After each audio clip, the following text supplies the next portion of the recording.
that attended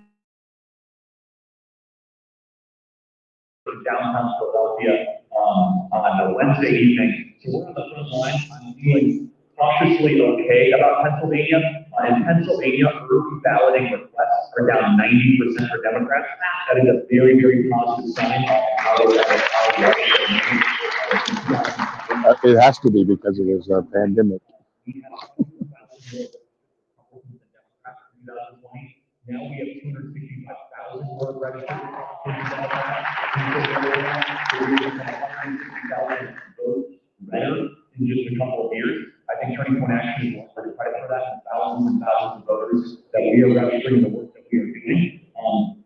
And then Georgia, we're out registering them. It's going to come down to just turnout, early voting, who's going to be able to turn out the vote. Wisconsin is a tough state. The polls in Wisconsin aren't as good for Trump. However, Wisconsin is the hardest state of any battleground state to poll. It is notorious for having the most inaccurate, unstable, and unpredictable. You know, and really, seriously, kudos to you. You know how much respect I have for what you've done, because the RNC has not been strong over the last years. Now things are different. We have Michael Watley and Donald Trump, and things are turning around. But truly, those numbers that you were talking about in Pennsylvania, that's your work. That's Scott Presley's work. That's people who have taken it upon themselves to do that. I do want to ask you one quick question about Arizona since you're there, and then we can move on to some integrity issues and such. But there is a disconnect, it looks like, in the polling between the support for President Trump and the support for Carrie Lake as your Senate candidate in Arizona. Do you think that there's just a difference between those two candidates? Are people not just ready to vote all Republican? How do you explain that? It's a really good question. We don't know what the breakage will be, but I'm confident to say Donald Trump will outperform Carrie Lake. And there's a couple of reasons for it. Arizona has an independent street, and so voting for the president as a Republican, people love splitting their ticket. And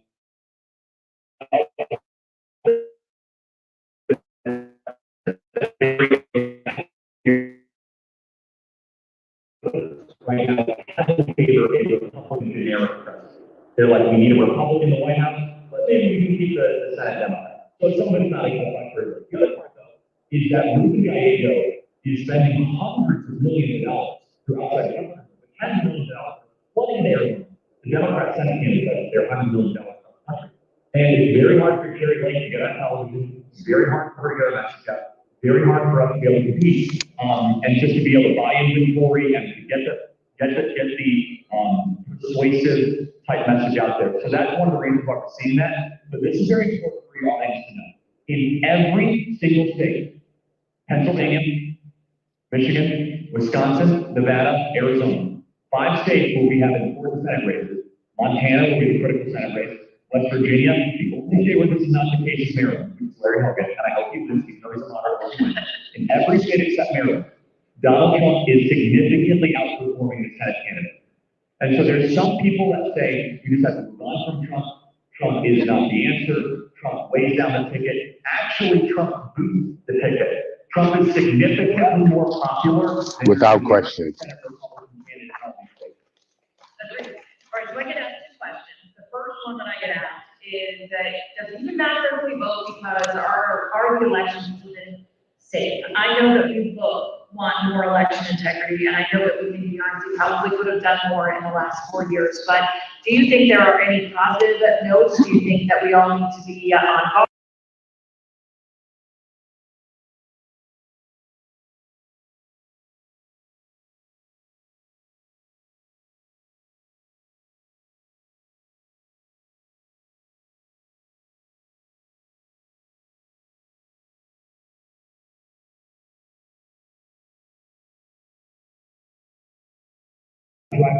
Which is that there are a lot of people that do not vote and they stay at home and they end up sitting on their hands. And then finally, we've made some progress in the states of Arizona and Georgia where we have moderately better voting laws.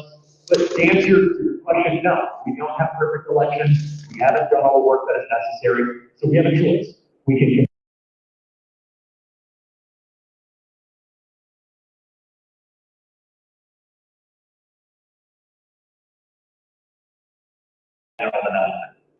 I'm open for other ideas. There are other people that are raising money for election integrity. We are not an election integrity organization. We are a turnout organization. Let me be clear. We're about turnout. That's all we care about is getting our voters out to the polls, and we're good at it. Because there's always going to be something going on. So if you flood the vote, and President Trump's campaign says we need to account for about 5%. We need to flood the vote. Too big to rig. That's right, too big to rig. And that's exactly right, whether it's a local race in California or the race for the presidency in 2024. I also want to ask you a personal question. Well, not personal, but one from me, and that is that the California GOP is really asking people to vote early because they want to take resources to turn out those local country voters, people who may not vote in every single election. I tell people if you vote earlier or on election day, just vote. And by the way, ballot harvesting, please take a couple ballots with you if you can. But what do you recommend for people? Is voting early in the states that allow it safe or should we vote on election? Yeah, so if you have one thing Arizona, for example, if you don't want to wait 2 hours online, voting early is a good idea. When Gary Lake was running for governor, we had hours and hours of waiting line, and machines had to be went down. Voting early can prevent against that. So if you're elderly, if you have difficult standing, and you don't want to stand in the Arizona heat, then yeah, voting early is actually a really important and a good idea for you. That's number one. Number two, which I want to get to on that, which is if you want to vote in election day, that's fine. My shirt is vote early. I'm trying to make it okay for the plumber, the electrician, the welder, the person that is busy on election day. I would rather have to make their vote than to try to get them to change their vote on election day. So yes, I think voting early is great, it is important, but if you're a high propensity voter, you're a person that wears a MAGA hat, you donate money to Trump, go ahead and vote on election day. No problem with that, as long as you're comfortable with long lines, with machine failures, and a lot of issues. You have to understand, that's their new game. Their new game is to sabotage us voting on election day.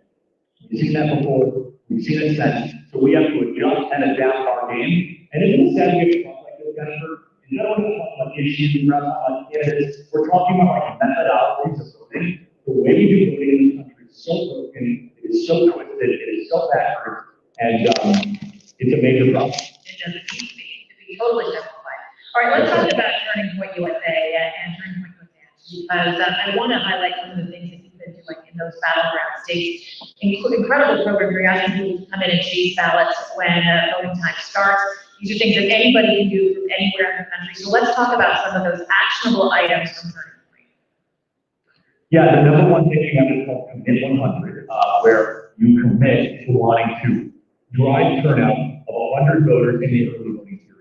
And that you do that by taking some vacation time, taking some time off of work. You will come to Arizona, we'll provide hotel rooms for you, and you go and do the early ballot chasing. For example, you live in Glendale or you live in South Oaks, and you say, okay, I'm willing to go make an impact this election. Okay, go to tpaction.com, fill out the form, take your family on a vacation to Phoenix. It's nice in October. We'll give you guys a hotel room, and every day you will go knock on doors of Phoenix residents that are receiving ballots that are lower propensity voters.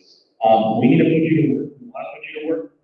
Secondly, is writing a postcard to your neighbor. Very important, very persuasive, very helpful. And then finally, you can make phone calls by downloading the Turning Point Action app.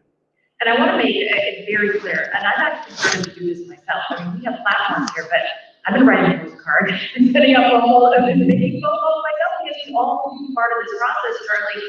So for those people in our final couple of moments here who are sitting in our audience today in California feeling hopeless, there are important congressional races, there are important propositions. For those people who want to see President Trump in the White House,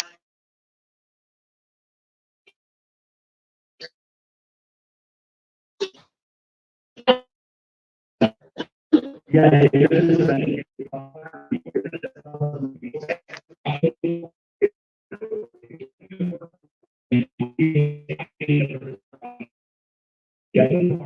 fill out the form of Turning Point Action. Maybe you can dedicate a week, maybe 2 weeks. Maybe some people in your audience right now are very financially blessed and they don't need to go to work right now and they're retired. Well, then take a trip, right? But if you feel called, come to Arizona, we will put you to work.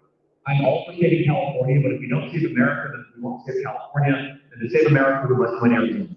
And so if you guys come and we can flood Arizona with out-of-state ballot chasers, it might make a difference between us winning and losing. you're giving them a hotel. So It is a great thing. And one more time, those websites really for people who want to get involved. Yes.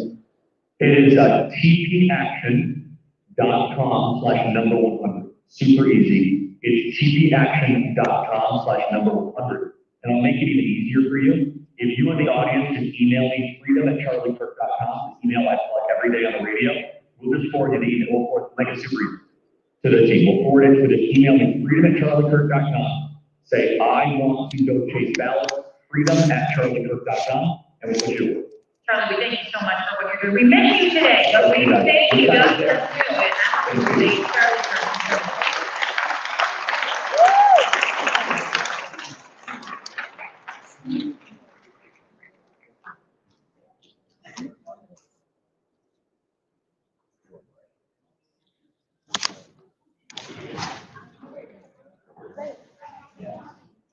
How about a big round of applause for Charlie Kirk? I'll be right back. That Charlie just sent to us. Are you ready? Because he knew we took this interview, we wanted to be here. And so he just said that we just got the biggest, single most important election integrity win of the year so far. So it's a big win. So this is an update. Pennsylvania Supreme Court ruled that mail-in ballots that are undated and misdated will not be counted in the 2024 election. He said that the development of this huge win for Republicans is expected to impact thousands of votes. Hey, it was the best day of my life. How are you?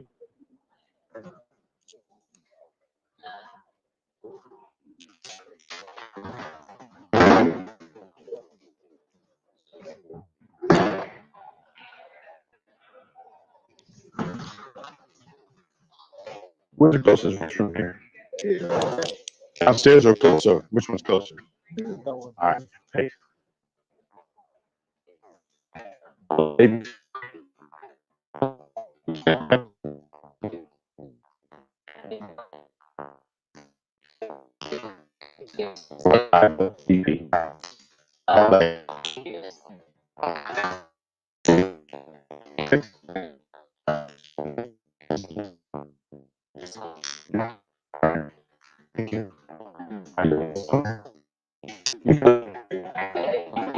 I would hear.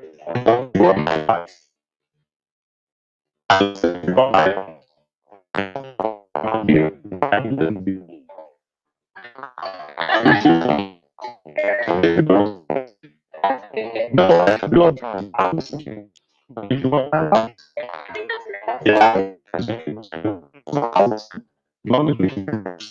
Sometimes we have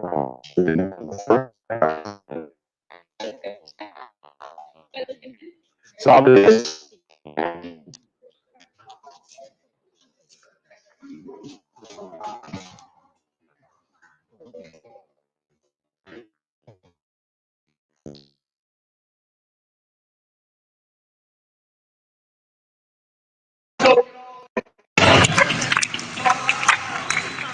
Steve Hill.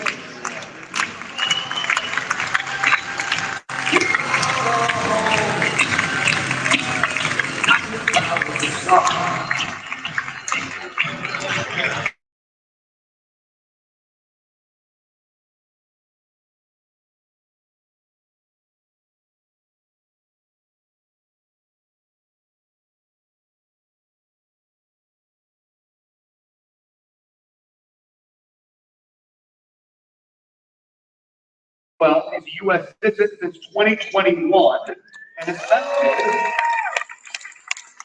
golden together, a movement to restore the California dream. Here's our buddy Steve.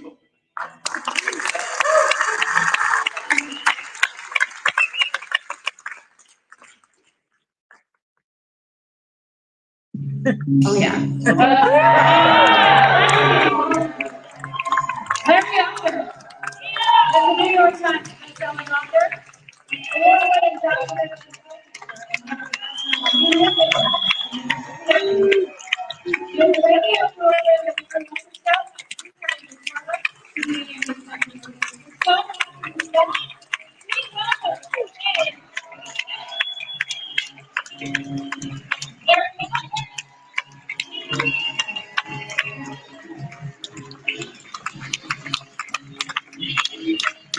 No.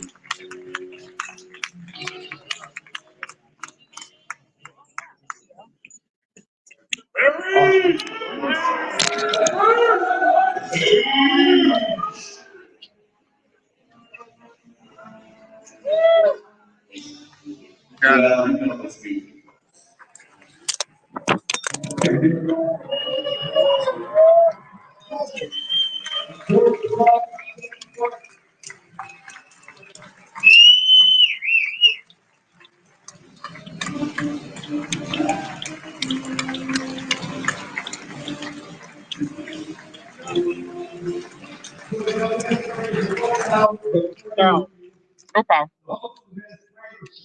All of 9 books, including a multi-volume commentary on the book called Rational Bible.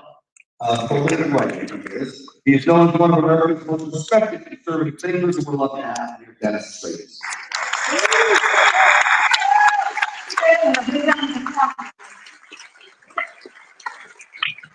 So this is what we start off for all of you. We are just a few days after the first debate, and so I wonder if we just take it.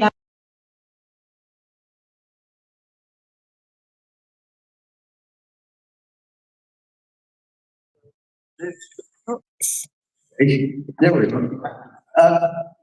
It is the most important election in the last 200 years. If Kamala Harris wins, then we lost.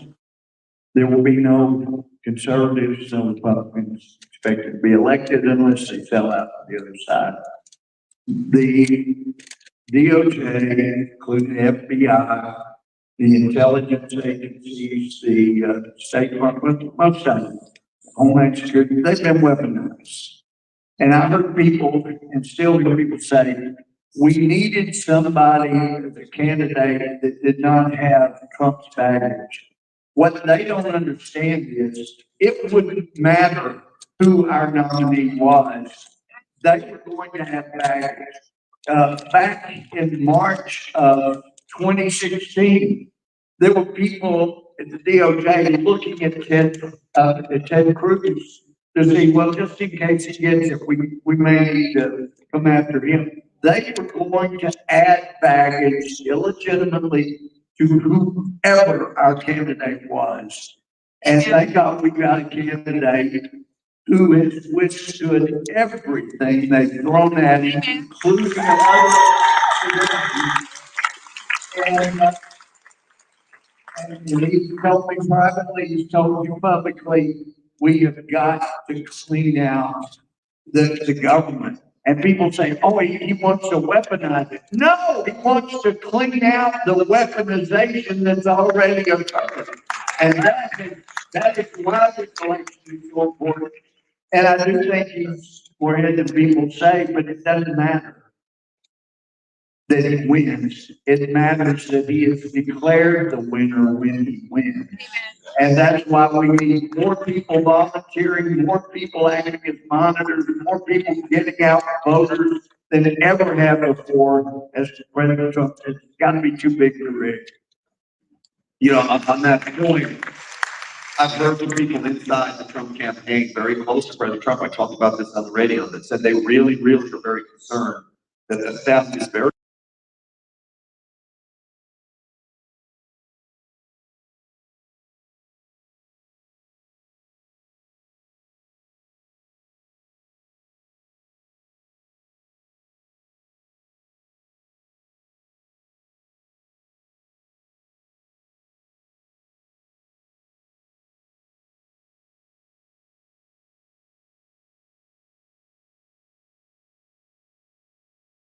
Believes in nothing at all.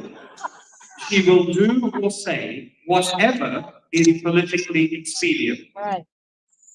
That is terrifying in someone who's seeking this position, because it means that in the face of unexpected future events, where we don't know what's going to happen in the next 4 years, we have no clue what her reaction would be, because she has no clue what her reaction would be, because it's always whatever is politically expedient. That's the only way you can explain the fact that 5 minutes ago she was the champion of the Green New Deal, announced as the champion of fracking.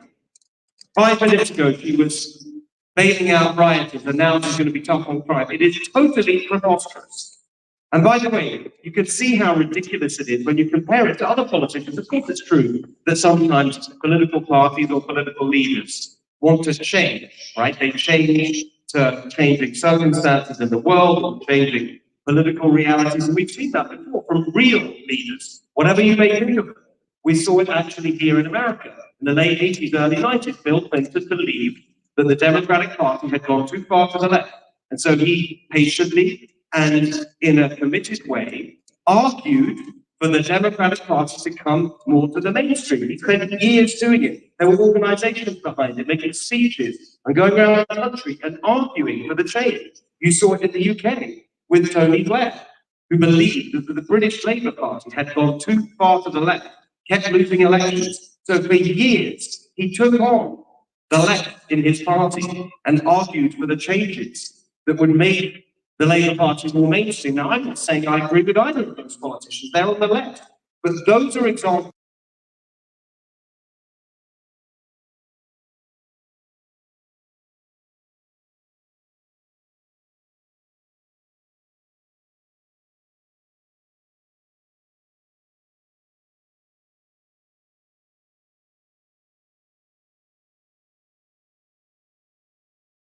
Like her own party, the American media, and explain why she's now seeking to be considered a moderate. It is an insult to the intelligence of every American, and we should not allow it for a second. That's why she's dangerous, because she will do or say anything at all. And the final point I just make in terms of the state of the race, let's remember this. Despite what the media are doing constantly to puff up their preferred candidate, acting as the propaganda arm of the Harris campaign, you see it all the time. It's not working. It is not working. Those weeks of honeymoon for Harris, engineered by the media, the convention, all the rest of it, where has it ended up? With a closer race than we saw in 2016 or 2020. Donald Trump is now in a stronger political position than he was either in 2016 against Hillary or in 2020 against Biden. We know that the polls consistently undercount Trump support. So if you ask me about the state of the race right now, it seems to me that Donald Trump is on track to win. There are a few thoughts on what you said, and then also about the state of the race. Well, I don't believe that Kamala Harris is without values, unfortunately, Steve. I think she is a San Francisco left-wing Democrat. In the 2020 race, Bernie Sanders went to the Nevada caucus. And for one brief shining moment, a self-described Democrat socialist was the frontrunner. They were scared to death. On the eve of the South Carolina primary, James Clyburn puts his arm around Joe Biden. His candidacy is going nowhere, because he was the least offensive of all the Democrats in order to defeat Donald Trump. Biden wins the South Carolina primary. He becomes the party nominee. Kamala Harris had a more left-wing record than Bernie Sanders in 2019, according to GovTrack. She had a more left-wing record than any senator up there for the last 2 years, again, including Bernie Sanders. Think about it. They put their arm around Joe Biden to stop Bernie Sanders from becoming the nominee because he was too left-wing. They now have a nominee who's more left-wing than Bernie Sanders. You name the issue, she is more to the left of Joe Biden. She is a more extremist on climate change. She supports the ban of gas-powered cars by the year 2035. She told Al Sharpton when she's become president, if there is a bill for reparations on her desk, she will sign it. She wants single payer. She said she wants to abolish private health care insurance. She wants national rent control. She wants to provide sex change operations to illegal aliens who are behind bars. I go on and on and on. One brain dead left position after another. And Donald Trump, in my opinion, during the debate, should have brought that out and failed to do so. The first question was, and it could have been asked in a smarmy way by David Muir. He could have said, people like Donald Trump say that people are worse off than they were 4 years ago. What is your reaction to people like Donald Trump say that? He didn't do that. He flat out said, are people better off than they were 4 years ago? She didn't answer. And she couldn't answer because she couldn't justify 9% inflation. She couldn't justify gas prices 50% more than they were 4 years ago. She couldn't justify that the average family poor is spending $1,200 a month more for the same goods and services as they did 4 years ago. She couldn't justify 12 million illegal aliens in the country. So she said, well, I grew up middle class. Really?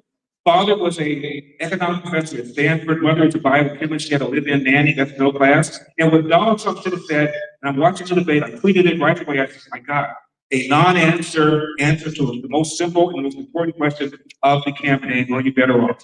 And instead of Donald Trump saying, well, she didn't answer because she couldn't. He didn't say that. And I was so incredibly disappointed. He did opportunity after opportunity after opportunity. And if he does not win the election, the biggest reason will be because of his performance in this debate. Talk about a target-rich opponent. For all the different things I said, as far as I'm concerned, he didn't break it down. What he should have said is, the only question is the most important question to ask David, and that is, are people better off now than they were 4 years ago? And unless you're the legal aliens, the answer is hell no.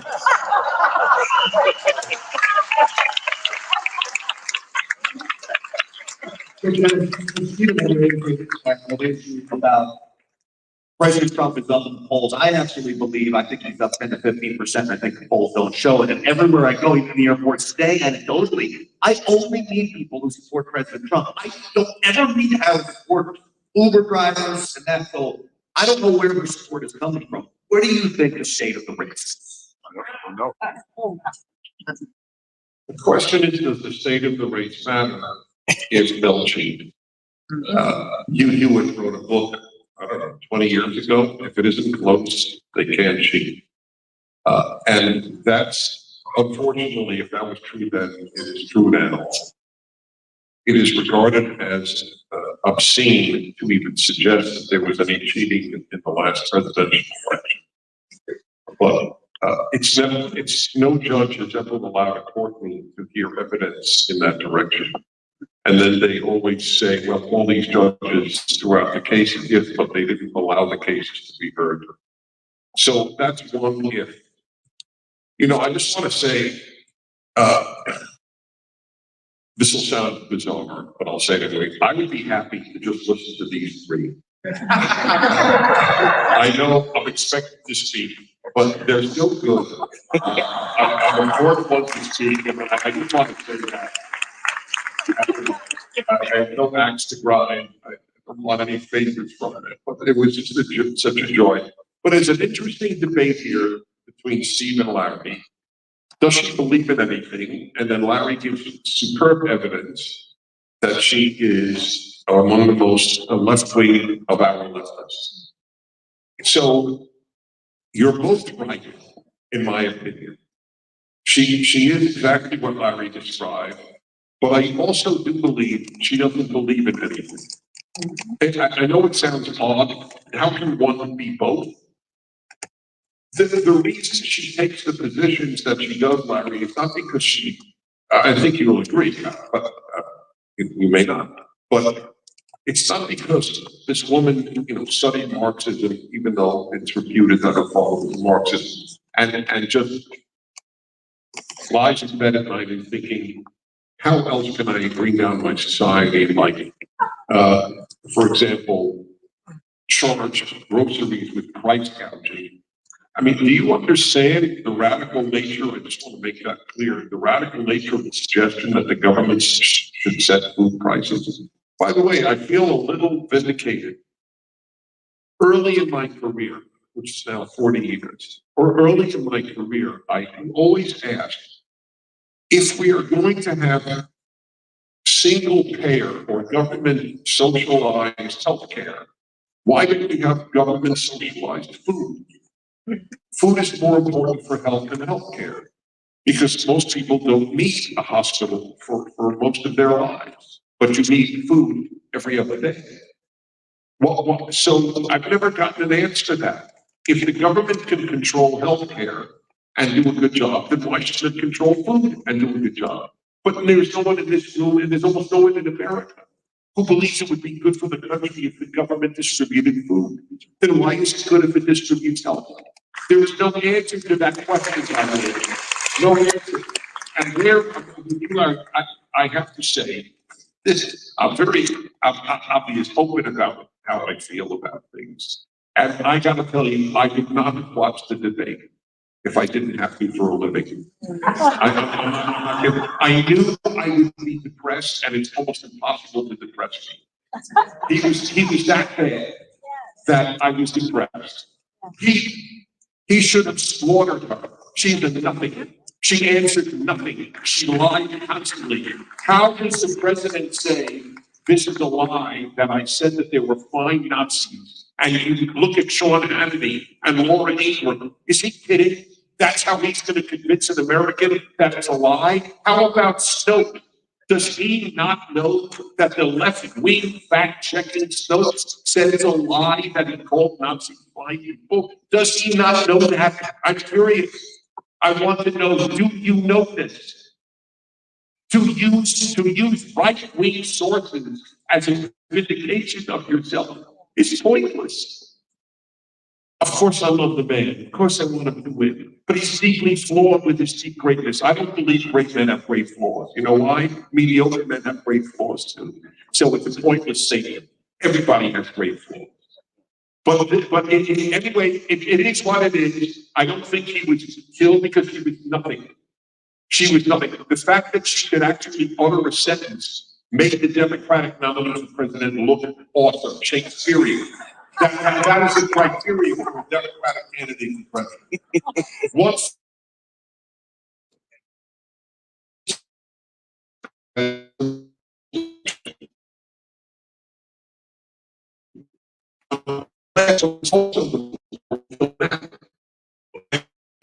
like re-election the most important, but I want you to know that what's happening in the world today is what the left wants to do to America. And I'll give you just two examples. Gradually, Australia is getting rid of cash. They want to be aware of every penny or every pound that you spend. This is the movement in the United States and in many Western countries. They want to know everything you do, everything you buy, everything you spend. And Brazil has banned X. This is what the Democrats in America would like to do. There are already countries doing what the Democratic Party of the United States of America would like to do. So therefore, I end with what I have said every single day in the last 20 years. The left destroys everything it touches. That's why the two of you were both fighting. Do you know, I was at the Russian Institute at Columbia University. That was my graduate work. I studied communism academically. I went to communist countries repeatedly. I read it often in Russian. Do you know that to this day, it is almost impossible to answer the question, what does the left stand for? What does the left want? What do people who say men give birth really want? No, it's a very interesting question. What do they stand for? The fact that in this state, Gavin Newsom has put tampons in boys' rooms at high school. Now, what is that mean? We're going to get to that. That is a Okay. So I will just say, I have my one-word answer. There's no such thing from Dennis. You're right. That's true. I promise to be brief for next time. They want chaos. They want chaos, and they want power, and that's all they stand for.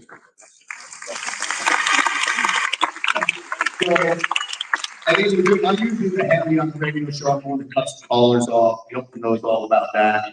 And so 2 minutes, I think we're going to try to do per answer. But yeah, you know what we can do? That's when you go 2 minutes, get the stick still going.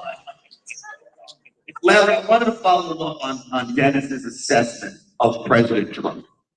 Because I know President Trump not to be a scholar like you, Dennis. You're so well schooled, so well thought out.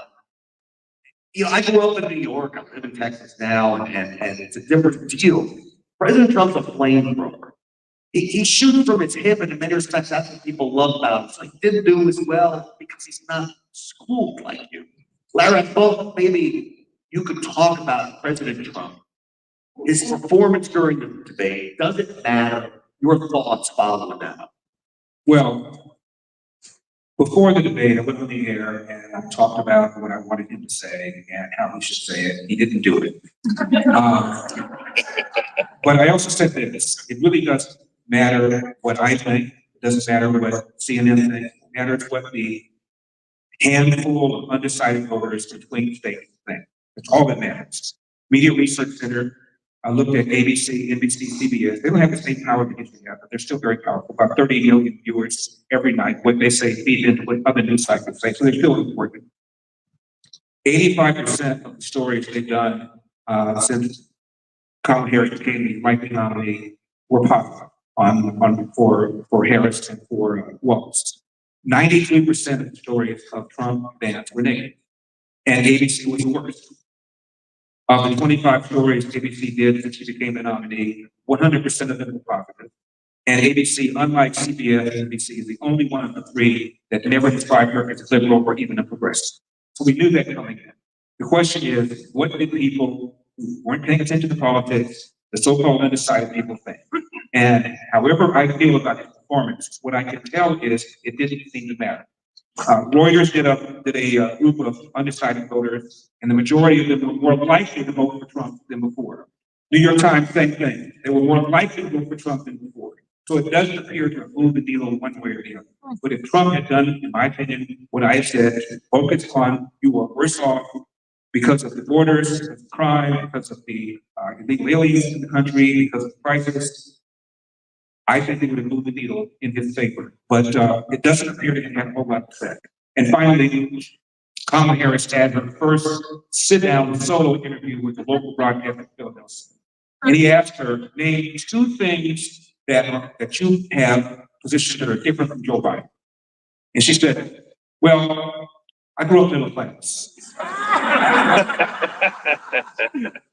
And he asked her about what she would do to deal with high prices. And she said, well, I grew up in class.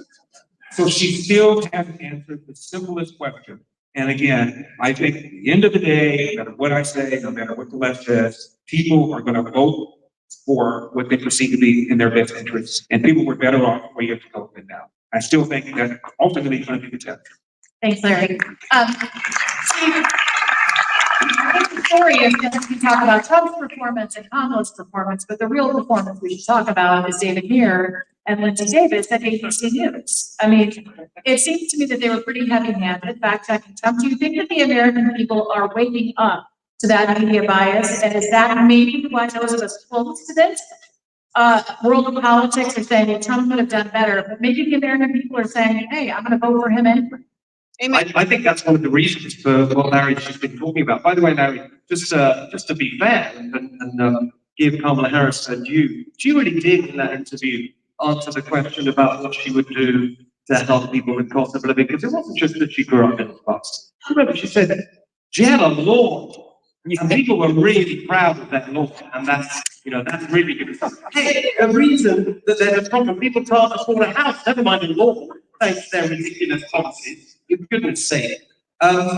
So the bias that was on display, I do think, helps explain the fact that it wasn't just the Associated Press. Kimberly Strassel, it was interesting, she's not a fan of Trump, writes a column in the Wall Street Journal every Friday. She listed a whole bunch of these, the ones that you cited and others, showing that the majority of these research groups that were held after the debate showed independent voters moving, if anything, towards Trump. And I think that the bias on display helps explain that. People in America, we love a sense of fairness. And you just see something like that going on. And it's just obviously ridiculous. And so, especially David Muir, by the way, I mean, there was something so gross about his bias, wasn't there? Just a kind of fake pomposity, seriousness, gravitas, as he was basically turning into a complete partisan hack. It was just unbearable to watch. I think the other reason that actual undecided voters may have totally contrary to the view of all the pundits, thought that, favored Trump after the debate, was that it was just very obvious. I said this immediately afterwards. I was on Fox straight after the debate on that evening. What you saw on display was basically fake versus real. Amen. A total fake, phony, constructed person. She's the current sitting vice president, and she needs a week non-stop rehearsing and learning her lines and practicing her facial expressions. I mean, it's just embarrassing that she can't go into a debate without that level of, it's not preparation, it's rehearsing, like an actor. That's actually what we saw. I think people can relate to that. Whereas with President Trump, you saw someone who, whatever criticisms we may have of the way he did it, he was real. Amen. And he showed that he understands the job of being president. Yes, He's yes. done the job. He did it well. He made the world more peaceful. He made America more prosperous. And he explained, actually, in some of those answers, how he did that. He brought us into his thinking about how he negotiates. I thought that was a really good example of why the contrast between fake and real was so evident. And so despite, and I think the moderators were actually totally counterproductive in their bias, because they exposed that she can't even do it without the help of this 3-on-1 situation. So I think that actually the combination of the bias and the fact that Trump's performance was authentic, whereas hers was totally phony, I think that may help explain why real voters, in exactly the way Larry described as the most important state of mind, may actually have thought that Trump is their candidate after watching him. So now the news that tried to kill President Trump twice, if today's news is correct. They tried to destroy him financially. Congressman Gomer, you spent so much time in the courtroom. You're a judge, trial lawyer. What do you make of this?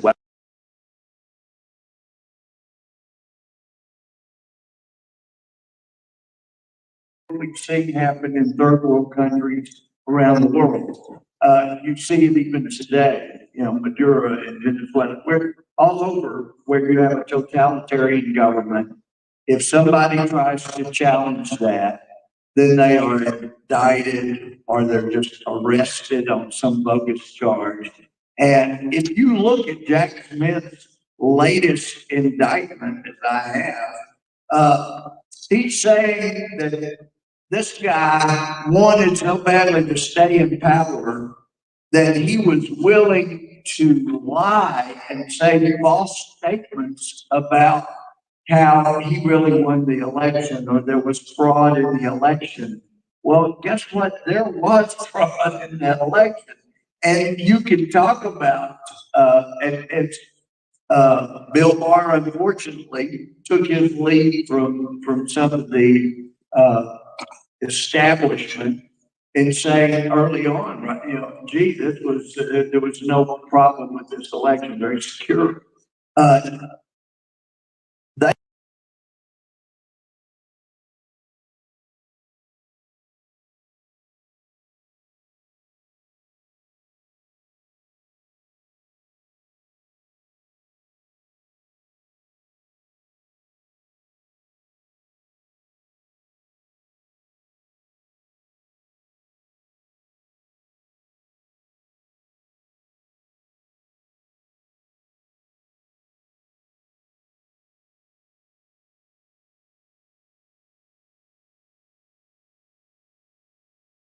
Real.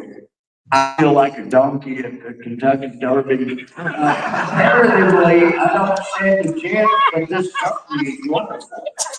So get that in perspective. But let me tell you, I prosecuted, I defended, I got acquitted from murder before with a stacked jury against me. But I'm telling you, I've never seen anything like this. And to have the man still standing, still running.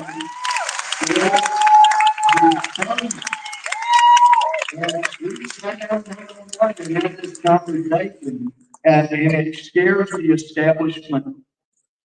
We've got to clean up the mess, and he understands this time he can't listen to people that are not willing to do that. But it's unreal. And Christopher Ray, my opinion, you can't trust that man. And he got some bad advice back then on appointing him as FBI director. I said, you know, you've asked me about some people. I wish you'd asked me about him. Back in 2005, Christopher Ray had told Comey, he said, Comey and Mueller were his heroes. He wanted to do whatever they did. That should tell you, we didn't need him there. Bill Barr, I think, was a mistake.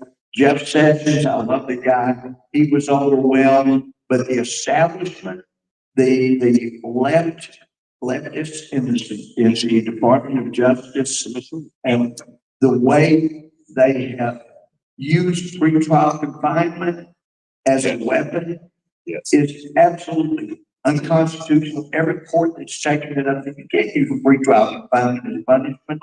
And they did. And the judges in DC have added to that. They've been complicit in that. They've sent people for things that they said they did and they didn't do. They didn't plead to. This is dangerous. And nobody here is saying if this administration, the Biden-Harris, continues for 4 years. Nobody here is saying. Absolutely. All right, Theo, back on the mic. Let's see if I can just, we've got RFK, we've got Tulsi Gabbard, both of them joined to join the Trump campaign. We have Alan Dershowitz, who said he's leaving the Democrat Party.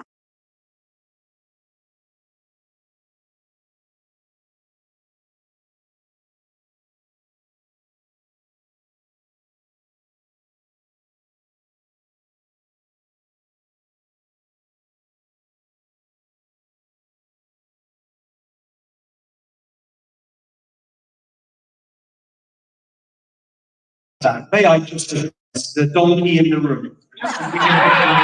So we were chatting before, and you quite rightly pointed out that it's nothing to do with the actual substance of our intelligence or lack of it. It's all about the accent, basically. And as you rightly said, what did you say? You said you subtract 50 points for a southern accent. Right. And I think I get them for an English accent. But of course, this guy's much cleverer than I am. So you just ignore the accent. You know, see, we always say how you say it wrong. Wrong, yeah, wrong. You got two different ways between you and Lily to say my name. I know there are certain words that when you say them in an English accent, I'm really going to get the wrong here. I'm so sorry. Can I just stop? There are certain words I'm going to power through. There's certain words I notice when you say them even though I'm a proud American now, so don't worry about the accent. When you say them in an English accent, it sounds a little hoity-toity and ridiculous. One of them is rocket. So you really have to brand.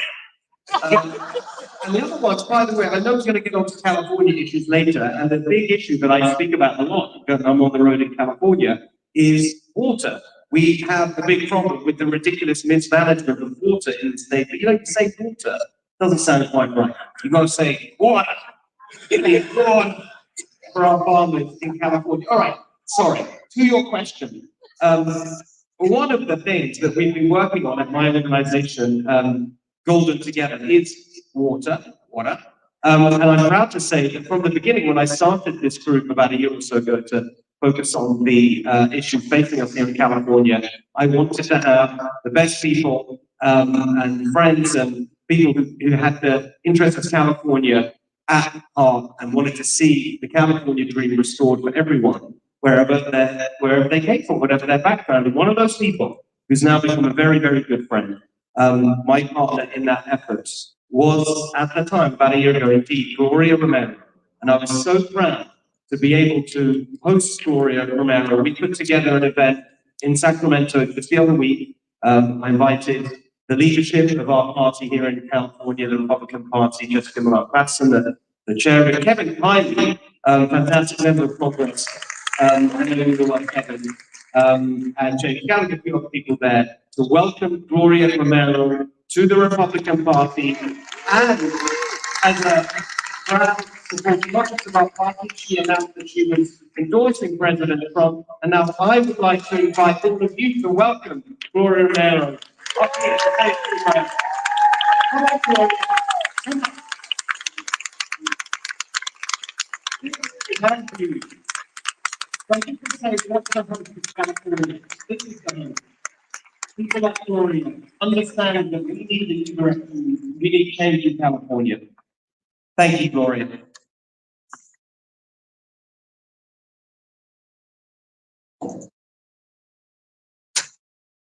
Well, thank you so very much. It's an honor to be with you.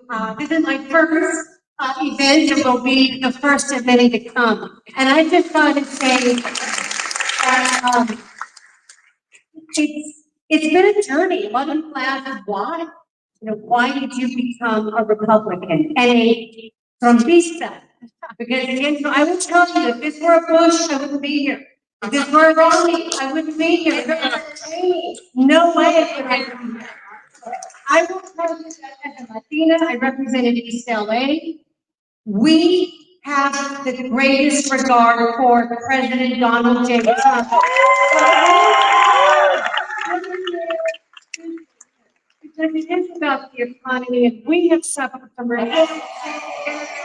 We also at immigration has affected us. We are a very law and order patriotic community. And an open border, that doesn't work for us. We value citizenship. I do believe in pathways to citizenship, but you can't make a mockery of the border as this border czar has done. And then Larry Elder and I did work together, as Steve Hilton and I have worked together on schooling in California.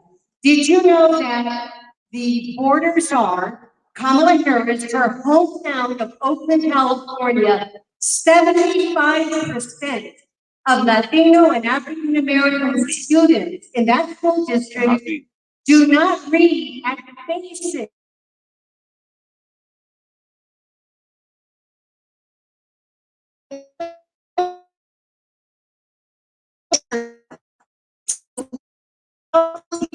It should go out and fight the Vergara case, which was basically a case that was brought forward by mostly Black and brown minority and Latino families to fight and turn around some very ineffective rules and regulations in state statute. And guess who went to court? Even after the kids had won to get this overturned? Kamala Harris. That would be the kind of president. Education matters to me. I know it matters to Larry. That's why I enforced him the first time. One of the first times the party got really mad at me. Because I said, in a recall, I'm throwing the monkey wrench into the machine. It is going to be Larry and Steve Hilton. I'm going to play it.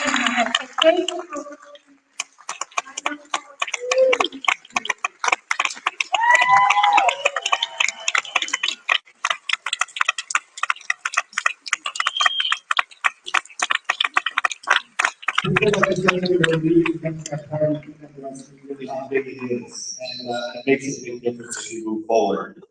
Larry, she mentioned California, she mentioned education. President Trump was just in here with some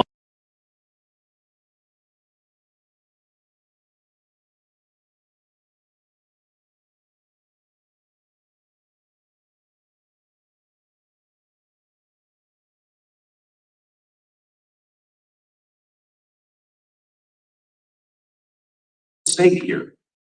Ross. I have a two-step solution to save California.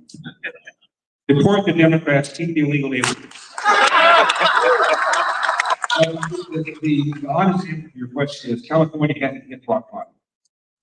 And by that I mean the homelessness, the way the budget is underfunded, the pension plans are underfunded, the schools are bad, people are leaving California for the first time. Last 3 years, we lost 1 million people, first time ever in the history of California. We've lost population, crime, and it does not appear that it's hit rock bottom yet that the voters begin to rethink their assumptions. There hasn't been a Republican elected statewide in California in 20 years. For crying out loud, Rick Caruso spent $100 million of his own money to be mayor of LA and outspent Karen Bass 10-1. He still lost by 9 points. So it's just very, very daunting. We had a recall election in 2003 when Schwarzenegger recalled Ray Davis. My recall election was 2021. Since then, there are 5% more registered Democrats. 25% fewer registered Republicans, and 50% more registered independents, and independents in California vote Democrat. So it's awfully, awfully difficult. I think it's going to have to get worse. Regarding school choice, though, what Gloria said, there are 13 public high schools in Baltimore, I kid you not, all located in the inner city, with 0% of the kids to do math at grade level. Chicago, there are 53 government schools, most of them in Chicago, 0% of the kids to do math at grade level. Nationwide, 85% of Black 8th graders, it's 13-year-old kids, can either read or do math at grade level. Have and do basic reading, which means a substantial percentage of 13-year-old Black kids in America are functionally illiterate. Yet the Democratic Party opposes school choice as a party elite, whether it's Barack Obama, whether it's Joe Biden, whether it's Elizabeth Warren, has their own kids in private school. It is an outrage, and that is why I ran for president, to put that issue front and center. And when I was in Mar-a-Lago with Donald Trump in his office, I talked to him about this. I said, you support school choice. That's the primary reason that I supported you. And we need to do something, because if you cannot read, write, and compute in a digital age, you have had it. They'll talk about generational wealth and what we can do in order to increase wealth on the part of Black people. And you won't even allow them to get a basic education. It's an absolute outrage. It should offend everybody, no matter who you are, no matter what party.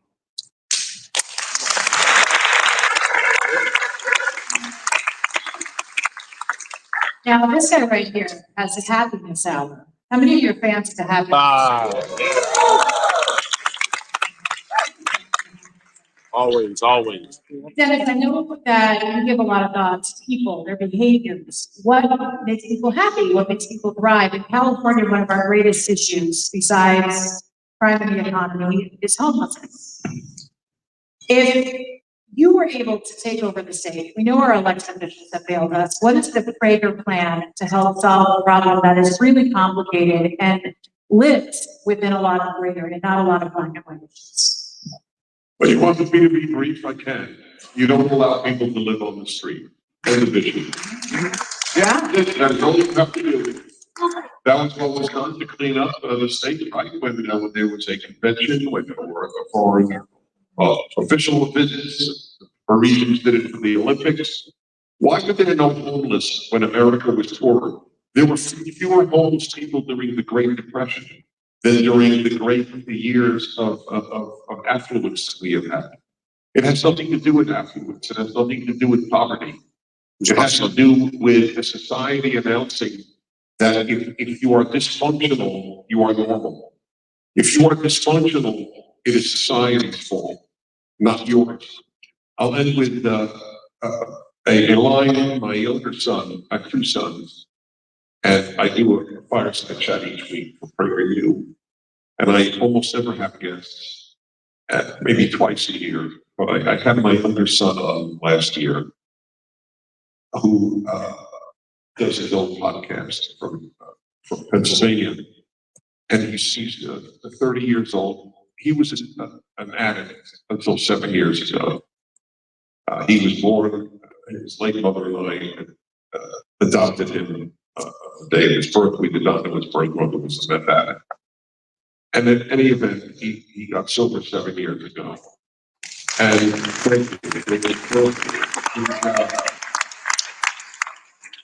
is an inspiration. So I asked him, because it's his theory, as it is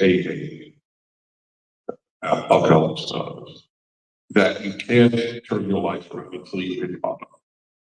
So I said, do you agree with that? He said, yes. I said, when did you hit bottom? And he said, when I ran out of people to blame for my problem. And I realized that that was a microcosm of the left. What the left has done to Americans is sort of made them addicted. It is the opposite of sobriety. What it has said to blacks is you have to blame whites. Women, you have to blame men. Hispanics, you have to blame Anglos. Gays, you have to blame straights. That's what I mean. The left enhances dysfunction. It normalizes it. You're 11 and you're a girl and you think you're a boy, then you're a boy. of course, we're going to give you hormone blockers to help you ruin your life. Gender affirmation, there is no Orwellian phrase as sick as gender affirmation. It's gender denial. It's the opposite of gender affirmation. So the people on the street have been told for all these years, you're on the street because it's America's fault. And then they get addicted to blaming others for their issue. You have to say, it is not America's fault that you are on the street. It may not be your fault, but it isn't America's fault. Yet you cannot live there. So that would be my solution.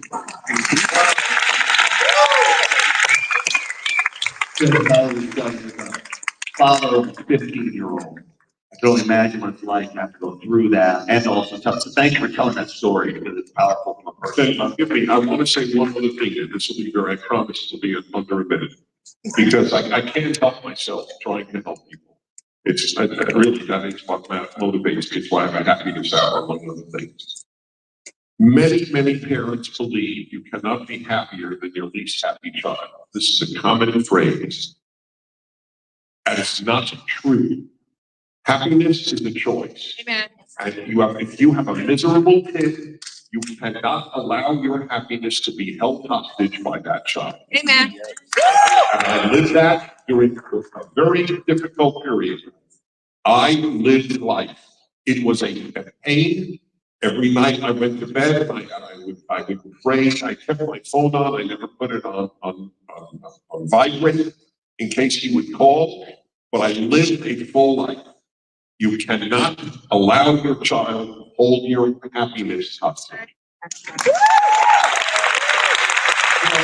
I talk about boldness all the time. We've got 4 individuals who are very bold. It's important. And Dennis, honestly, telling stories like that at a personal level takes courage, but it also gives people strength to hear other people's stories. I really do thank you for telling that. Speaking of changing things around, I want to go to Louis because we were talking about California. I think we can all agree that we love this state. The state at one point was probably one of the greatest states in the country. Texas, California, Florida, even New York. These are great states. Some of them are ruined. Some of them are still great. What can Californians take away from you in Texas? What's Texas doing right? What do you want people here to learn about how it should operate, their state should operate? Well, first of all, you can't keep dictating how people are going to produce goods and over-regulate. You got to give them a break. What made this country the greatest country ever was freedom. People had the freedom to innovate, and they got rewarded for that. And so that's one thing. But one common problem we have, though, is the illegal immigration flooding into Texas, flooding into California. We've done a little more security. You've got more people coming into California. But I just got to say this, and I feel so strong about it. Look, we need to do the most compassionate thing. It will help every state in the union. The most compassionate thing for Mexico, for our neighbors to the south, and that is to realize, why is Mexico not one of the top economies in the world? They got hardworking people, we know, because they come here, they work hard. They've got more natural resources than most nations. They've actually got a better location than the U.S. does, because they're between 2 continents and 2 oceans. The reason they're not a top economy is because of the corruption. And why is there corruption? Because of the drug cartels. And how did the drug cartels become so powerful? America has a porous border that's allowing tens of billions of dollars a year to flow to the drug cartels to make it a corrupt country. And if we really cared about our neighbors to the south, we really had compassion, we would secure our border and just dry up the money. You won't ever get rid of all of it, but get it to a trickle and those drug cartels will be powerless. That's what it should be. And that's what California can do. Texas and California have the right to do it. Every state does. Because the Constitution guarantees the federal government will ensure you're free from invasion. And I know in 1960, you had, it might have been 500, but Mexicans come in and they killed some people in New Mexico. And they may have had a good reason, but President Wilson, one of my least favorites, and his wife was probably second least favorite, because she was ruling, you could say, but, they declared that was an invasion. It is an invasion when you have 1 million or more people a year coming in. It's time all states declared it. It said, federal government, you broke your word, what you're supposed to do in the Constitution.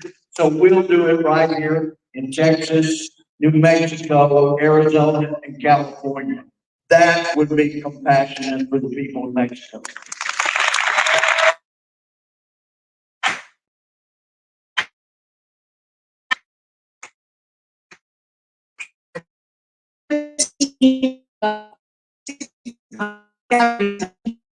Said he would put in a committee to study reparations in our state of California. He panicked when he saw their recommendations. He knew we would be able to do them, but he had 15 bills that were going to be voted on for reparations during this legislative session in Sacramento. Gavin Newsom made a phone call, tabled that vote in front of a crowd of people, by the way, who were there to watch what they thought was a story.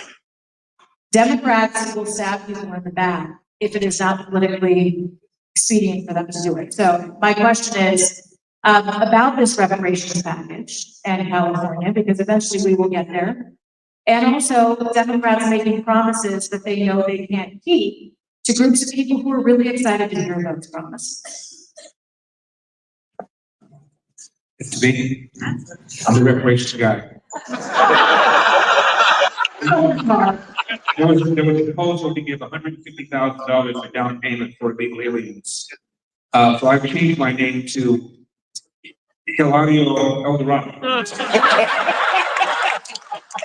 Reparations is a fraction of money to people who were never slave owners. Amen. To give it to people who were never slaves. Amen.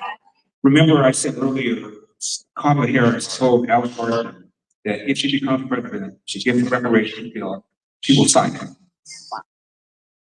It's difficult to come up with something more definitive than that. Michael Medved, a former colleague of ours at Salem, said only about 5% of white people have any sort of generational connection to slavery, which means 95% of them came here after slavery, or they lived in the North, or lived in the South and didn't own slaves. So you're asking taxpayers that have nothing whatever to do with slavery to pay for reparations for people who were never slaves. Exactly. Sure.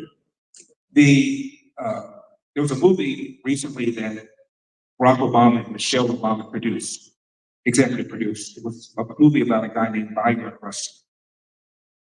Byron Rustin was the guy who conceived of the March on Washington and recruited Martin Luther King to speak at that speech. What they didn't show in the movie is that he said the absence of somebody in a given activity doesn't prove the presence of discrimination, which is the reputation of the whole DEI thing. Kamala Harris said recently, in talking about equity and equality, she said, just look around and see who isn't in the room and find out whether or not the door is open, whatever that means. The other thing he said about reparations, although that was not the term that was used, maybe somebody owes my great-grandfathers, but nobody owes me anything. And this is a guy that is Black and also gay. To make that assertion at that time was quite something, and that was not part of the documentary about the movie about Byron Rustin.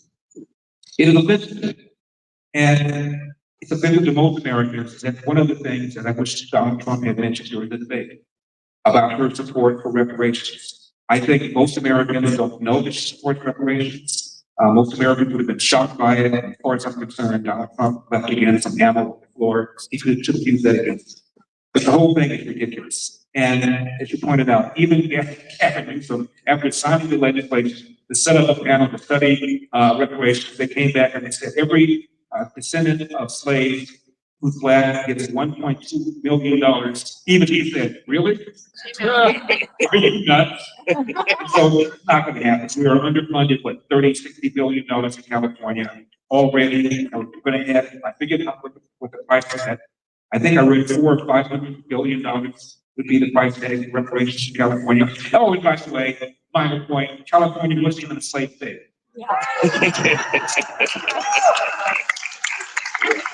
For the record, Dr. I say my name is Bryce, so I have that going back to my name. That's the live. As a general. Steve, we were talking about crime before. Prop 47 basically allowed criminals to have free reign of this state. Now we want Prop 36, which would rein some of that back in. Democrats are trying to kill that with. Why are they so against fighting crime? Yes, I can, but before I get to that explanation, if I may just go back to Larry here. So you spoke quite rightly about the outrage, you used that word many times, the outrage of what is going on in our public schools run by the teacher unions, and particularly what it's doing to the Black and Latino kids. Here's another outrage I just want to mention, as Larry said, he ran for president. I think it was an outrage that the RNC refused to put this man on the debate stage so we can hear his ideas and theories and values. It would elevate the people. It would make your country if we needed to be an absolute shame. Brian, I mean, the answer to your question, why, is very simple. The Democratic Party, and Dennis has made this argument for so long, and now it's so very evident, they are completely captured by a far left ideology. It's ideology, totally removed from any kind of practicality. It is the only explanation. Why would Gavin Newsom and all these Democrats line up to protect Prop 47, the measure that we know is responsible for the explosion in crime and disorder and chaos and dysfunction on our streets? What kind of person would do that? Someone who is in the grip of an ideology, who's lost track of reality and what actually matters. And so you see these people just completely at the lunatic fringe of politics. I mean, to give you an example, an extreme example, but you see it every day from these Democrats. And let's go back to Kamala Harris when she was here, and her record as district attorney and state attorney general. We talk about how she had a hand in so cynically misrepresenting what Prop 47 would actually do. There's another one we talk about next, Prop 57, 2 years afterwards. That was the one that downgraded a series of violent crimes to make them officially non-violent and non-serious, including absurd domestic violence. I mean, violence is in the name of the crime, and she still downgraded it. And so now you have valiant Republicans fighting to correct this madness that's caused so much damage. Senator Shannon Crowe in our state legislature, a great Republican leader here in our state, she has been leading the charge over the last few years to try and rectify some of this damage caused by Kamala Harris on crime specifically. So the extent of their ideological capture can just be revealed in this, because you may ask the same question. Why would anyone do what I'm about to tell you? Senator Shannon Crowe introduced a bill in the state legislature 3 years ago to make child sex trafficking a serious and violent crime again in California. Because yes, that was one of the crimes that Kamala Harris downgraded. Child sex trafficking. Democrats in the state legislature blocked that bill. They blocked that bill. She came back another year, the second year. They blocked it again, and only at the last moment, when some of us drew attention to this, and it was becoming a PR problem for the Democrats, did Gavin Newsom intervene and tell them to knock it off. What kind of person would take that position?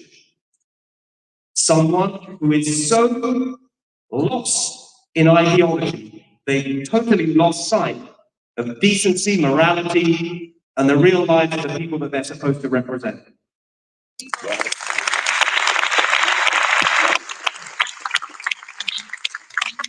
Dennis, PragerU has a new documentary out called Dear Infidels. Switching gears a little bit, what is the threats that the West should be aware of when it comes to radical Islam? So this is very sensitive issue, but so what?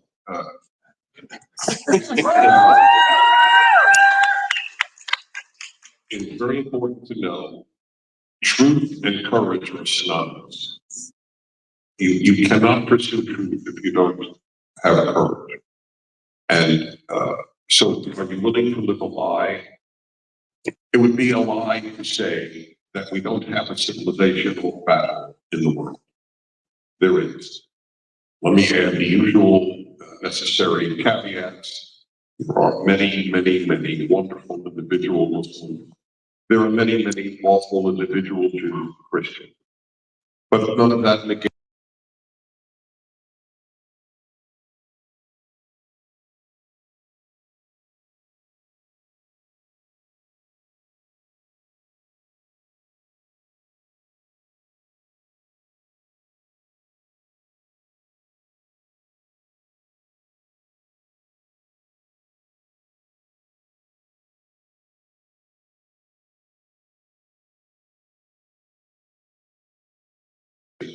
Name the 20 most dangerous terror groups in the world, and all 20 were Muslim.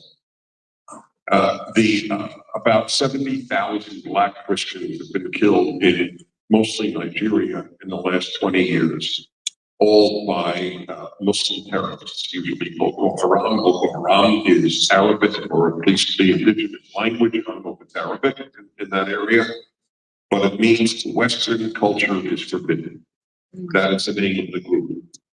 And they have slaughtered 70,000 Black Christians, which means nothing at Harvard. Nothing. Because if a Muslim kills a Black, it is of no consequence. Only if a Jew kills a Palestinian, then there's an uproar. Amen. Even when it's in self-defense. So I just want you to know, though, you can't say this. And if you say it with the understanding that you recognize individual exceptions, I was mentioning earlier to my colleagues here that I was invited to Claremont Graduate School to engage in a public dialogue debate with the head of the Muslim Public Affairs Committee. So he's a very leading Muslim voice in America. On the question, is Islam a religion of peace? He said it was, I said it wasn't. Most of the audience were Muslims. He was a Muslim. He and I had dinner after that. My wife is here, she was at the dinner. It is possible to say the truth and not create some massive amount of hate. Islam is not a religion of peace. It has never been a religion of peace. The very word Islam, when I studied Arabic, is in the command form of a verb which means submit. That's why Islam does not come from salam as in peace.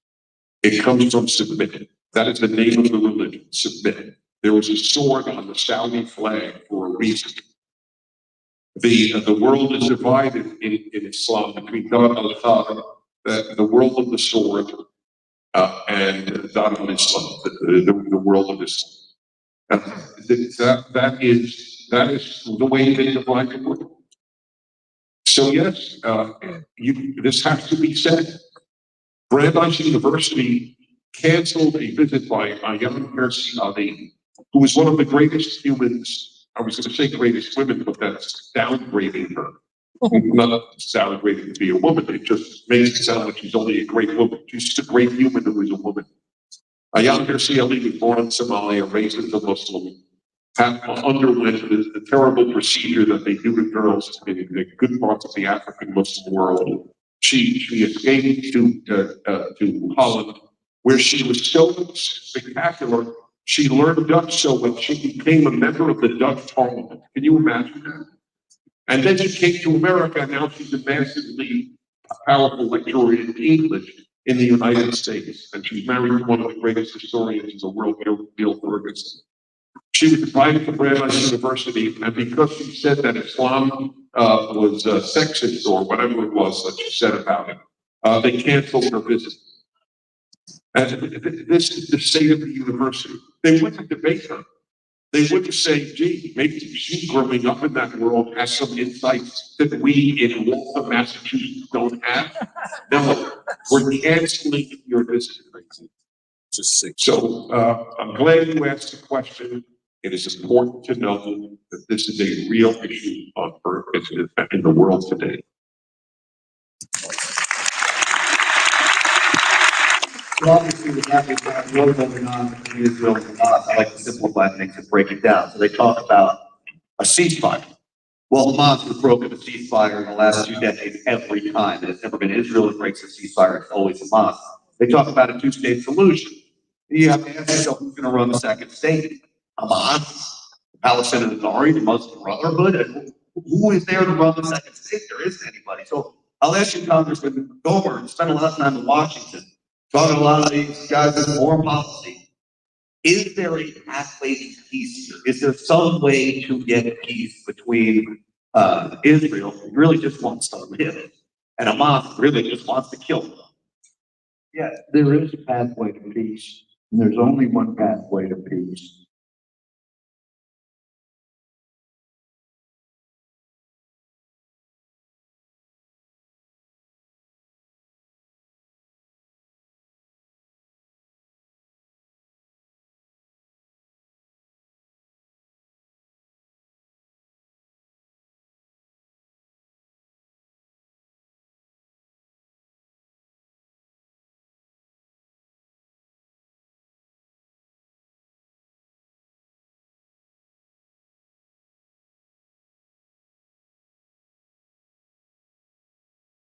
Solution, the dissolution of the existence of Israel, if there's a two-state. You cannot adequately defend Israel if you divide it into two states. And let's go back, all this stuff going on in Gaza, people forget, I believe it was 2005.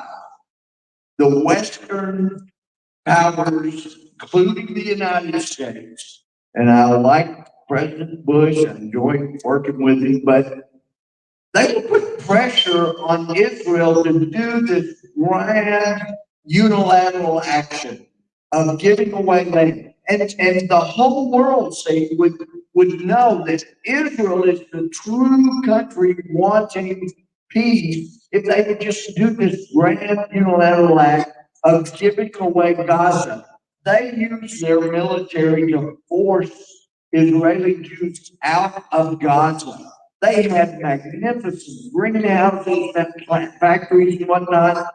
And they did this grand unilateral act, got nothing in return. And what has happened? And as I mentioned to Prime Minister Netanyahu a couple of times, there's never been a time when Israel gave away land trying to buy peace, that land was not used as a staging area from which to attack it. And that's the case. Because they did this grand unilateral action, you had October 7th. And why did we have October 7th? Well, there's a book written in 2008 by Nathan Sharansky, Defending Identity. And he said the reason that there is confusion between a terrorist killing people and others defending themselves and killing people is because of a lack of moral clarity. And that's where our education has fallen down in this country. You teach moral clarity, then there is a moral right and wrong. Then the math is going to make more sense. The history will make more sense. The science will make more sense. But there is a moral right and wrong. And we got to get back to teaching that. And it was as if Sharansky wrote his book on October 8th. That's the confusion we see. And actually, I brought it up. Prime Minister Netanyahu was tied up. They just really gotten the hostages released when I was there at his office. But one of the top officials at the point, you guys can't stop until Hamas is defeated.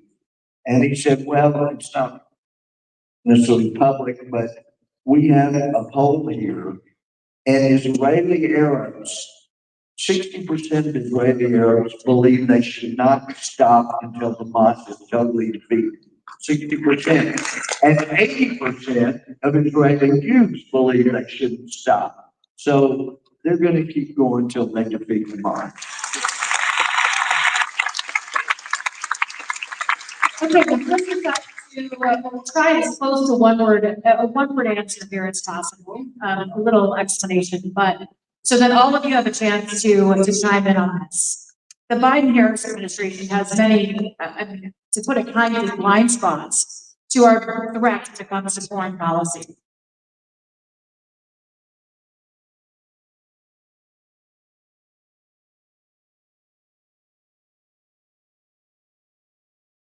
Hope that he does in November. What should be the first priority when it comes to foreign policy? And let's just go down the line, but let's start with you there. Secure the border. Dennis, The first priority, first priority for foreign policy. the border is big, but there are massive threats in the world. So here's a quick answer. Justice coming to power will bring peace on earth. Amen. Amen. Yeah, I agree with that. Specifically, the thing that would send the greatest message in terms of what Dennis just said around the world and have the biggest impact is Iran. Immediately clamping down on Iran, just as he did before, the message would go out. Strength, American leadership is back, and that will have a ripple effect for all the mayhem causing dictators and authoritarians around the world. Thank you, Willie. Not one word, but it's stop helping the bad guys. Iran. We funded both sides of the Russia-Ukraine war. The Biden administration, stop helping the bad guys. This one is correct. They're eating the dogs, the people that came in. They're eating the cats. I don't know why these are so awesome. But honestly, we have a problem. In Springfield, Ohio, has a problem. There it is. But I've said you can change the name of the town, you can change the state, whether it's dogs or cats in one place, or whether it's killing American citizens with fentanyl or gang activity or whatever it is. What do you say about all this hype, specifically Springfield and everything that's now taken off? And the cats. And the cats, so yes. Well, that's about the geeks. Don't forget the ducks. Well, as you know, during the debate, Trump brought it up. And because some local police chief said that there's no credible evidence that Haitians are eating cats, all of a sudden Donald Trump was denounced, ridiculed. When in fact, there have been lots and lots of people living in Springfield, Ohio, who used to live in Ohio for 17 years, that in fact have said this kind of thing isn't that happening. I played a video of a black man who was at one of the council meetings, and he said he saw them taking ducks out of the pond, choking their nets, and he presumed that they were going to then eat the ducks. But that's not really the point. The point is 20,000 Haitians have been dumped on a city that has 40,000 people. It's draining resources, draining hospitals, and it's an outrageous thing that's happened. And it is because of the temporary status that Kamala Harris has given these Haitians, basically mass amnesty, and it's brought this town to the point where the citizens are just completely frantic. They don't know what to do. That's the issue. The issue is whether or not it's eating cats. The issue is why in the world have you granted legal status to 20,000 people who should be here in the first place? They're eating the dogs, the people that came in. They're eating the cats. A dirty, dirty, dirty Switzerland. Steve. Hot seat, Steve Milton. I've heard some rumors about you. Anybody else heard those rumors? I heard you might be running for California. Larry, don't do it. Yeah, you're close. And see, come on, you can just share, it's just a few hundreds of us there. So, I will answer the question in a moment. But I just want to say something. I want to go back to what Dennis said earlier, because it's so symptomatic of what's gone wrong in California, when you were talking about the homelessness situation and the fact that we tolerate this situation. That just captures everything that's gone wrong. We tolerate things that are intolerable. When Larry was talking about the source and Gloria, when she came up and gave us those shocking numbers in terms of the failure of the public schools to educate. Yeah, 75% of kids can't meet basic standards. What are we doing? Year after year, these kids go to public schools funded by us, the taxpayer. 100% of kids in public schools should be able to read properly and write properly and do math properly. 100%. Anything less than that is a failure. We spend so much money, and you see it time and again in every single issue. And you see it with pride, you see it with everything. People who do the right thing are punished. People who do the wrong thing are rewarded. That's what's gone wrong. And you see it now for 20 years in California.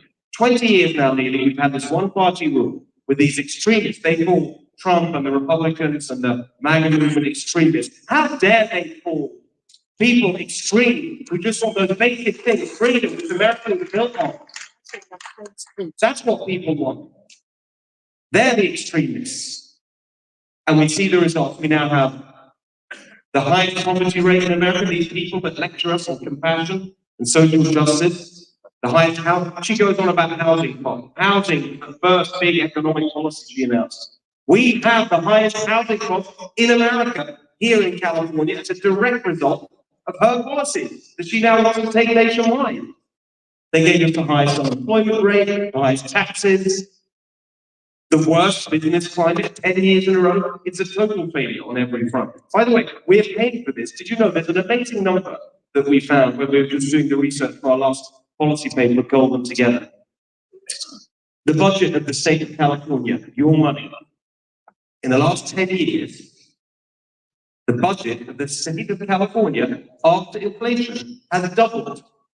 They've doubled the budget. The population's been falling. Is everything twice as good? Imagine you go to a restaurant. They give you the same, it's half the size, and charge you twice as much. You're not going back there. And we don't need to go back to these policies. We need to change in California. 64% of people in this state say we're going in the wrong direction. I want to meet the 30% who thinks we're going in the right direction, but never mind. That's the majority can change.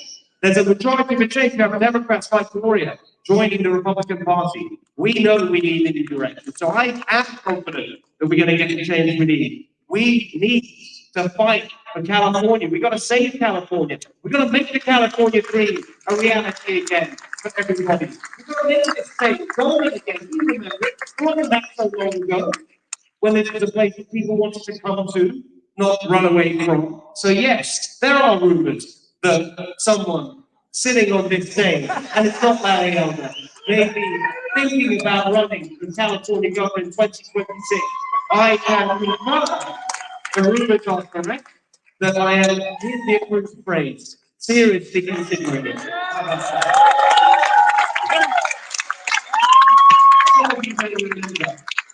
Some of you may remember I used to have a show on Fox News called The Next Revolution. How about we make the next revolution the California Revolution?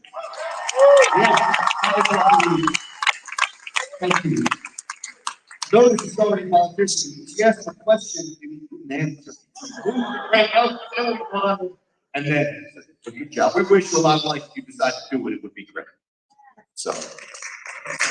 You're welcome.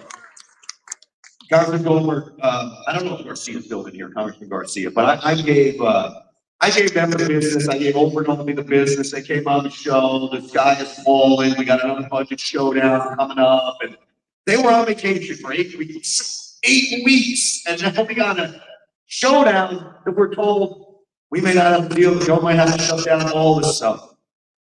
What are your thoughts on what's happening here with that, and really the frustration, I'm sure, of all of these people with Congress? Well, something all the time was in Congress, and they like to wait until there's a deadline. And I can best illustrate it with what happened with March of 2011. We've got the majority back. And there's been a CR, continuing resolution, that would keep it going until 2 or 3 months into the year. And I got concerned. We had people in harm's way, 2011, military members, and they were concerned if there was a shutdown, their spouses wouldn't get their check. They might not be able to make their house payment, their car payment, and they were concerned. So I spoke to Speaker Boehner and I said, look, we need to make sure that our military is protected. If we can do that, if we just pass a quick bill. And he said, yeah, we're going to take care of it. Well, I could see he wasn't doing anything. So I filed a bill that would make sure that the military was treated like Social Security. The checks, if there's a shutdown, the checks still go. They don't get increased, but they still go out the same rate. And he would bring it to the floor. And so then I filed a discharge petition, and I talked, and I was having trouble getting the 218 I needed. I was close to 200. So I talked to Steny Hoyer, Democrat, minority whip at the time. And I said, Steny, I know you guys, you got a lot of people that support the military. Why don't we get some of your people to sign on this discharge? And that'll force it to the floor. We'll get a vote. We'll protect the military. They don't have to worry about not getting paid. And Steny said, Louis, that's a good idea, but sometimes your leaders need issues like that to get you guys to vote for a bill they wouldn't otherwise vote for. That's what it's about. That's why they push to the deadline. And I can tell you that my time in Congress, December, we had the worst spending bills passed because, if we don't get this done, you don't go home for Christmas. I kept standing up going, the best gift we can give America is to stay here for Christmas and do the right thing. But that didn't win the majority. And so that's it. It's pushing it to a deadline so that you can have Republicans, and they do it every time this happens. They'll stand up in Congress. We've got to do this, or our military, they're going to be out there. And it made me so mad. I was screaming. And as a couple people said after that conference, because I said, you used our military as pawns. They're out there fighting for us. You use them as pawns. And people said, I don't think anybody will ever go in that conference room and not hear you yelling in pain or in righteousness. That's why. So just real quick, so could you pass a bill then that would mandate the military get funded? That would be for every future Congress.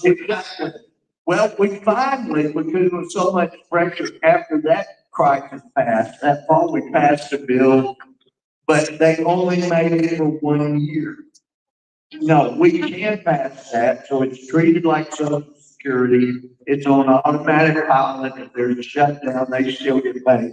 But I still like the idea that we keep track of all the essential employees that have to keep working during the shutdown. And after the shutdown's over, get rid of all the others. I like that. Larry has such a great national platform. You see that if we all start pushing to pass a bill like that, maybe it puts some pressure on them. Because then they can't use the excuse. Republicans use that as the excuse all the time. So thank you. Thank you, Congressman. All right, it is time for our last question. And it is for all of our panelists. Just recently, Dennis had on a former UK member of Parliament, Douglas Carswell. And in their conversation, he believes that the new battleground for freedom is America. Specifically, he said, the American South. Is this truly the last stand for freedom? And what is your advice for everyone in this room so that we can save the country that we love? And final question, each panelist take about a minute. Dennis will start. To a large extent, it's true. I said to this wonderful man, I have said all of my broadcast life, the North saved America. In the 19th century, the South will save it in the 21st. And I think if it's saved, it will be the South that saves it. I share much more with the average person in Mississippi than the average person running across New York City. We have the problem with freedom is that people do not yearn for it. This is counterintuitive. Freedom is a value, not an instinct. So I have been 10 years working on my Bible commentary, and I did 4 or 5 volumes in the first 5 volumes of the Bible, what I'm doing. You will all remember, nearly all of you, even if you're not biblically literate, when the Israelites, Jews, or Hebrews left Egypt, within 2 months, they wanted to go back. This is what's listed, this is the story. And why did they want to go back? They gave their reason. The food was better. People prefer to be slaves who have benefits than free people who have to work for a living. Freedom is a value. Ronald Reagan was prophetic. We are always one generation away from losing our freedom. Yeah. There are 3 values on every coin in America. I call it the American Trinity: liberty, equality, freedom, and in God we trust. That's what America stands on. You can't remove one and have the other 2. They are mutually interdependent. And that's not been taught. People have not taught their kids to value liberty.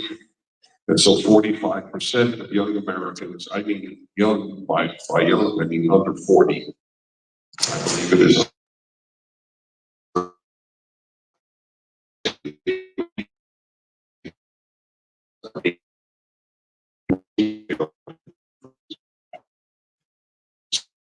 And what you can do is join the battle and show your kids 3 videos and show it to your grandchildren, and let's value freedom.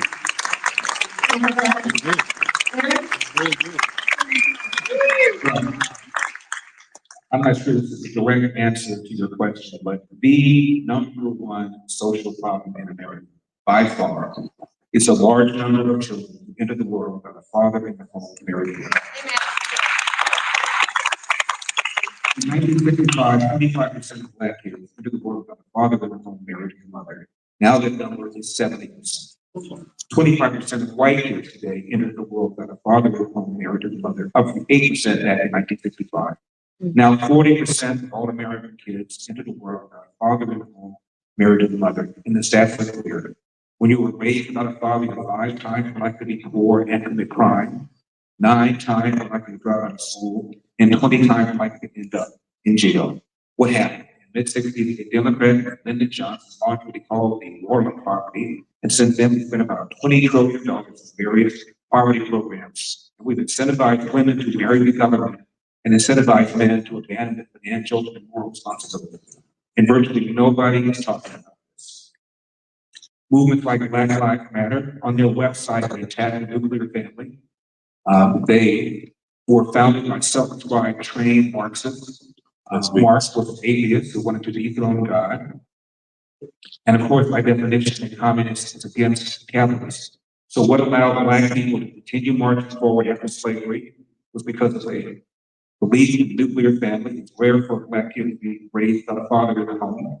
A belief in entrepreneurship, a belief in Judeo-Christian values, and a belief in hard work, all of which are under attack by organizations like Black Lives Matter. So it is the quintessential fight in America to rescue the family, to save the family, because that is the foundation of all that is great in this country, under attack. Absolutely. Thank you, Larry. Well, first of all, let me say I'm so thrilled, Dennis had Douglas Cardwell. Douglas is a friend of mine. I worked with him back in the day. I was the senior advisor to the Prime Minister, David Cameron. And everyone told me, you can't bring Douglas into your policy process that I was running. I said, why not? Well, he's too brave. He's too good. Yeah, because he believes in freedom and he's a creative thinker. He is exactly the kind of leader we need. It's so fantastic that he's here fighting for freedom in America and in the South. Let me tell you a little bit about freedom and its opposite, if I may. I'm on the road a lot in California these days, supporting our candidates. And the other week, I rented a car. I fly around, I rent a car. We rent a car.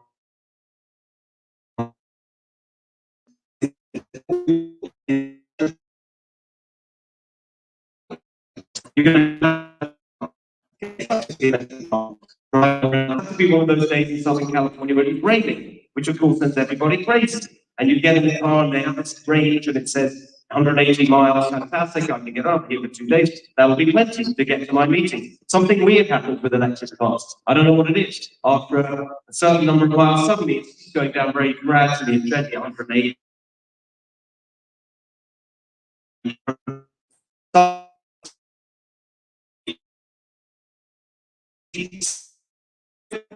I'm not going to get there. Where do I go to charge it? You go to charge it, it's pouring with rain, there's 3 chargers, all in use. Where are the people? They're not there, I don't know what I'm going to do. You go to the next one, it's been vandalized, I just have to duck the car and pouring. It's a nightmare.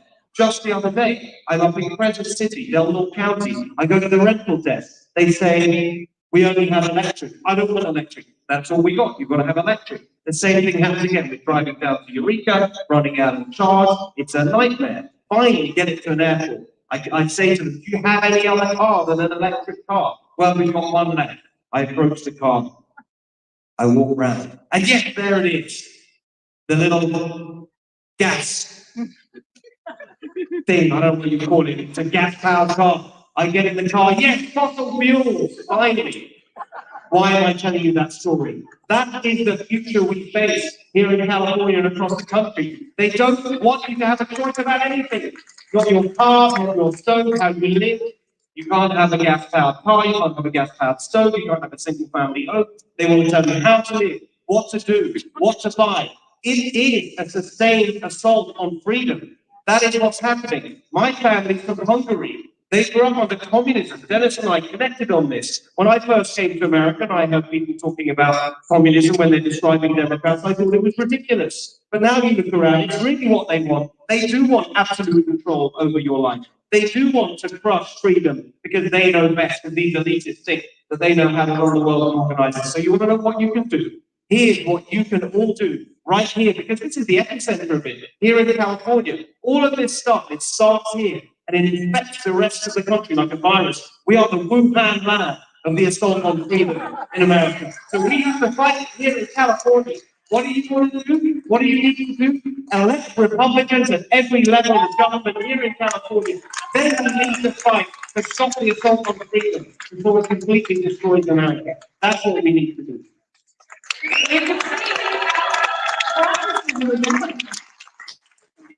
Thank you. And Larry, you are right. I mean, that's been the social building block that's made great nations. And that's why the BLM, not the Bureau of Land Management, but the BLM, wants to destroy it. And Dennis, I have to say,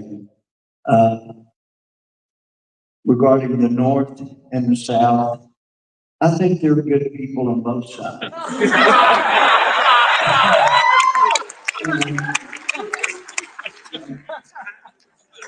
But I've had legislators in Austria and in Australia and so many places around the world where I've visited with other legislators. And they say basically the same thing. If they're plugged in, they're scared because they see what's happening in America. And this was before COVID. And before they had their internment camps in Australia, and they just went nuts over there. There were a few, Australian legislators in DC, and I thought they would find it amusing. And I said, we were discussing, we're losing our freedom in America. And one of the other members of Congress said, well, Louis, if we lose our freedom, we'll just pack up and go to Australia. And I thought they would find that funny, and they didn't laugh. And one of them said, do you not understand? If you lose your freedom here, China will take us over before you can think about coming. If you lose your freedom here, there will be nowhere else to go where there will be freedom.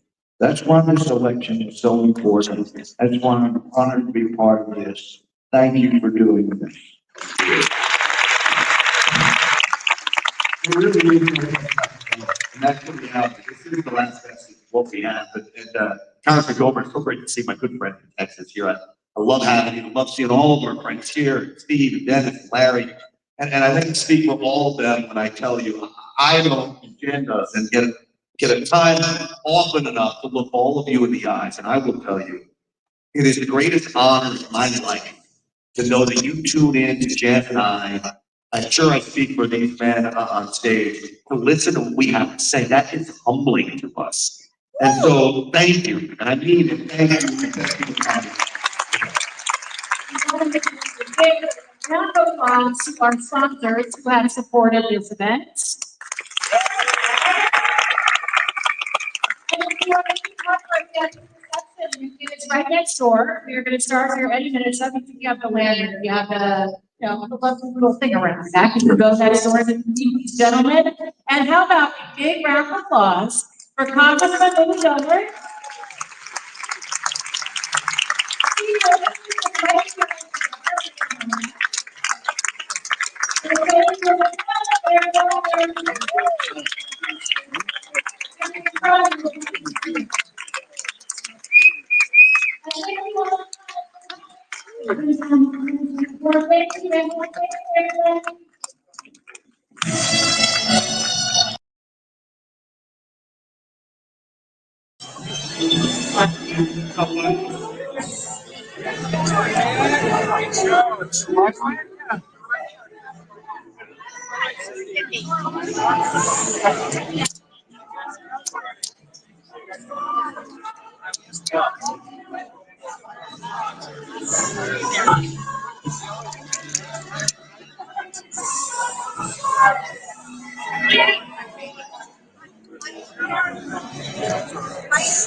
Hello. The best day of my life. How are you? Good to see you.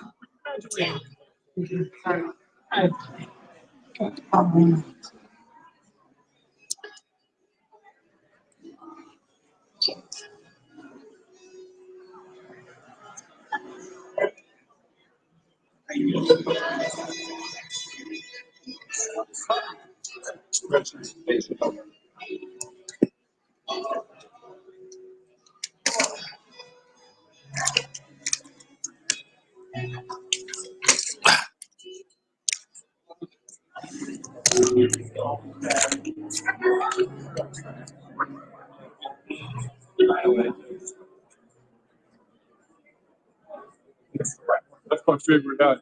Yeah? I'm gonna get it. Yeah. $100, right? Yeah. Yeah, I'm gonna get it. Yeah. That's the school. Yeah? Next time.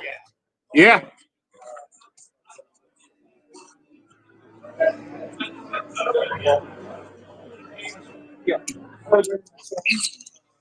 Hey, Martin. In this, Martin. Yeah, so you go to the machine right there. You need your purse. Yeah, I do. About. Check in.